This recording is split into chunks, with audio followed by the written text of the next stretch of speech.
Hey everybody, Damon D here. I'm going to give you the top 5 reasons why YouTube is worth it, specifically if you're a working parent. Because as we know, all you parents out there, some limited resources and limited time. And at the time I'm recording this video, my channel, which is a small channel, has 634 subscribers. So I have passed the 500 mark. Hooray for me. Awesome. Thanks everybody for watching and being part of the journey. It's onward and upward from here. At number 5, patience. So YouTube is really a long game for most creators. There are the people that blow up in a week, in 2 months, and they take over the world, and that's amazing and that's great. Hopefully you can be someone like that. But for the vast majority of creators, it's probably a little more of a slow burn because you don't really know what you're doing. So one of the things YouTube teaches you is patience, and I'm gonna tie this back to being a working parent. There are definitely parallels between being a parent and needing patience when you're feeding your child, changing their diaper, taking them to school, helping them with homework,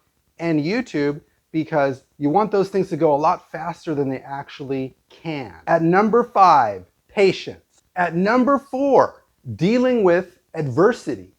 So in YouTube, a lot of times you're going to deal with 2 things primarily. One is no views on your videos. So you might think you have this really great idea. I thought I had a great idea. I put a lot of work and time into a video. It got 30 views. Nobody watched it. Nobody cared. That is a very challenging situation. The other one is the negativity can sometimes seep in the comment section.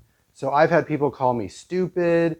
You're just a fanboy who doesn't know anything about music, and various comments about what am I talking about? You don't know anything. And then just in general commenting that they don't like the way you edit something or even the shirt that you're wearing. People can get really kind of negative and dark sometimes on the internet. So what you have to do is rise above that adversity because it kind of can make you feel bad. And when you're a parent, you often have situations where you worked all day, you're really tired, and then your child said they were going to do their homework, but instead they played Fortnite and didn't get it done, and there's a project that's due the next day. That is a challenge. So you have to find creative ways to get through these adverse challenges. So I really believe that content creation on YouTube really pushes you sometimes to your limits of how do I solve these things, and I'm in a situation that I don't really want to be in, and how do I get out of it, and how do I move forward and make the most of it and take a positive step forward. At number 4, dealing with adversity. At number 3, creativity enhancement. So what YouTube does is it forces your creative muscle in your brain to really be working all the time about how do I create a good thumbnail? How do I create a script, a description, a title? How do I market my video? What do I say in the video? Idea generation. Where do these ideas for your videos come from? How are you going to edit your video? Fast cuts, lots of graphics and animation. Are you going to be on camera? Or is it going to be faceless? Are you going to do voiceover? Are you going to do a hybrid? So there's all these things. And when you're working on YouTube, what I realized was that your brain is kind of always working and you're thinking, well, how can I make this better? Or what would be more interesting? Or I have this idea. And then, you try ideas. Some of them work, some of them don't. But you're kind of always using this, creative ability, because for a lot of content creators, it's unlike a typical occupation or job where someone's kind of laid out what you have to do. Like, here's the things to be a McDonald's cashier, which I was one back in the day. This is very different than that. This is wide open. You can do almost anything you want. And so you have to really kind of think about how you're going to do things and what the best approach is from a creative standpoint. And as a working parent, often what you have to do is find creative ways to get children to do what they need to do. For example, picking up the dog poop in the backyard, or eating the broccoli, or cleaning the room. You often have to think of creative ways to get children to do things they don't necessarily want to do, but that need to be done. At number 3, creativity enhancement.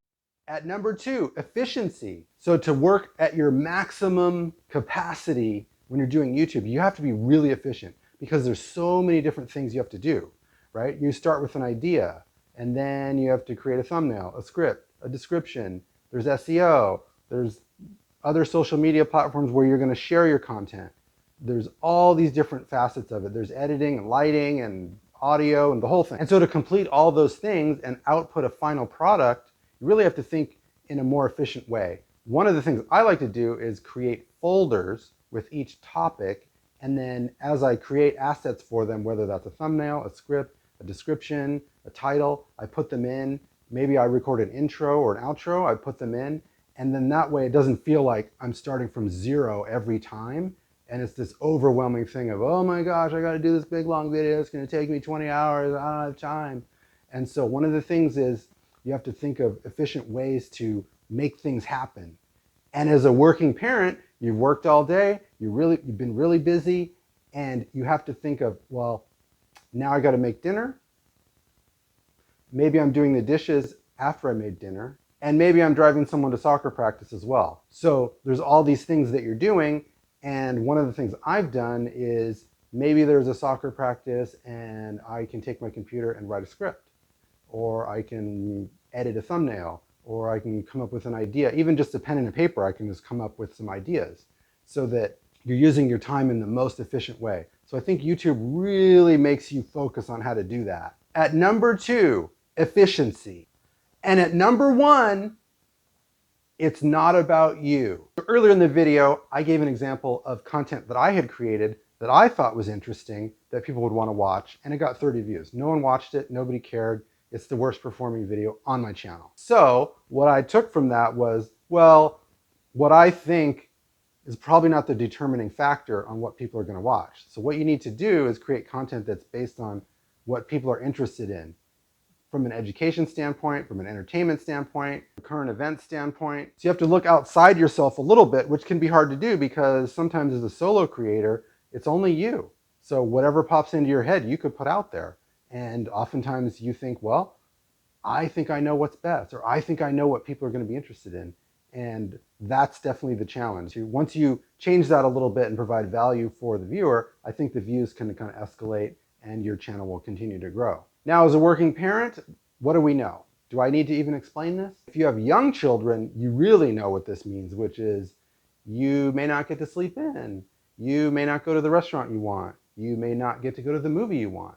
You may not get to watch the Netflix show or movie that you want, because often it's not about you. It's what's best for the family or children. So you sometimes have to take a back seat.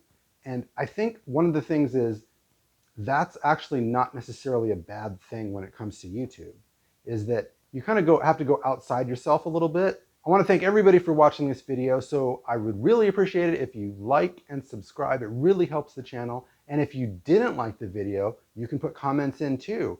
That actually helps the channel as well. And in the final analysis, one of the things I like about what I'm doing here on YouTube is that music has the ability to bring people together. And I've had the chance to interview bands from all over the world, which is really amazing. And we're talking about music, and I can play guitar, which is really fun. So I'm going to keep doing it. So for all you working parents out there that are really busy and you're thinking, I don't know if I have time to do a YouTube channel. Well, give it a shot. It could be fun. If it's something you really like doing, there's a lot of skills that can help you in your daily life. I think it's a great idea. This has been Damon D. One World, One Rock.